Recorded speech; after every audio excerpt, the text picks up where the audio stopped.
Hi folks, Rick Waddell here. I'm the Chief Investment Officer at RFG Advisory in Birmingham, Alabama, and I come to you very clearly on location today. Today is Thursday, March 12th, and as we speak, the S&P 500 and the other major equity indices are down about 7%. The absolute level on the S&P 500 is about 2530. And why is that important? Well, if the indices close where they currently are, that will officially put them into bear market territory. What's a bear market? A bear market is any time an equity index closes 20% below its most recent high. Why is this one particularly significant? There's nothing magical about a 20% number. It's a technical term that traders use to keep track of where we are versus our most recent highs and lows. Correction is a 10% move, a bear market is a 20% move. However, this one will be interesting just as a footnote to history in that it is the bear market that will end the bull market that we have been in since 2009, which is one of the longest on record.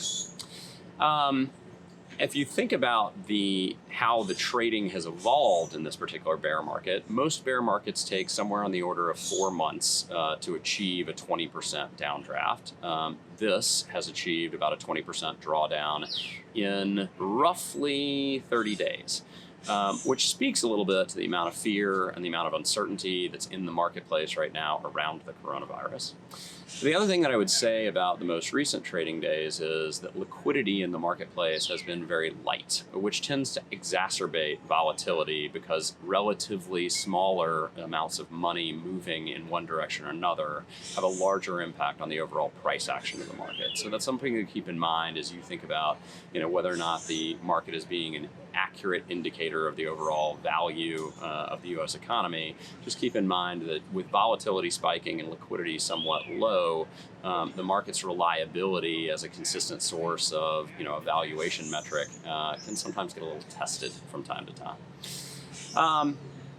With that said, the federal government came out last night, or the Trump administration came out last night with a 30-day travel ban over to Europe, along with some paid sick leave issues, as well as a couple other initiatives that are designed to help cushion the impact. It was not as much as the market was looking for. And we also saw some, we continue to see what I would call some scary developments in terms of whether it's canceling the rest of the NBA season, or what we're calling March Sadness, with no one being able to show up at the actual games when they play them, being just televised.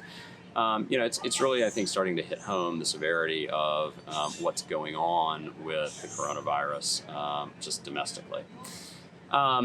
With that, I think it's important to note, as we've said before, that investing when you're scared, making investment decisions when you're scared is generally a bad idea, as is making investment decisions when you're overly elated.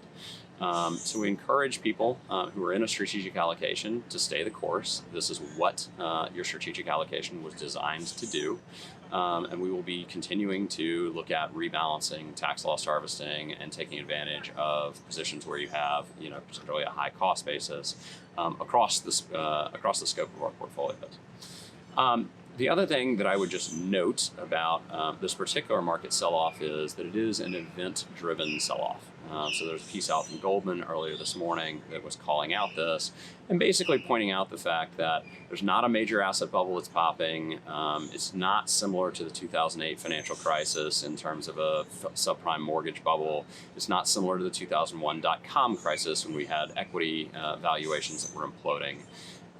This is an event-driven issue. Typically, event-driven recessions wind up with an average drawdown of about 29%, which would mean we are more than 2/3 of the way there on average. And typically, they last about 6 months. And normally, they have somewhat of a U-shaped recovery on the other side. So once again, encourage you guys to have patience. Know that we are monitoring the situation. And if you have any questions, please feel free to reach out to either me or your advisor.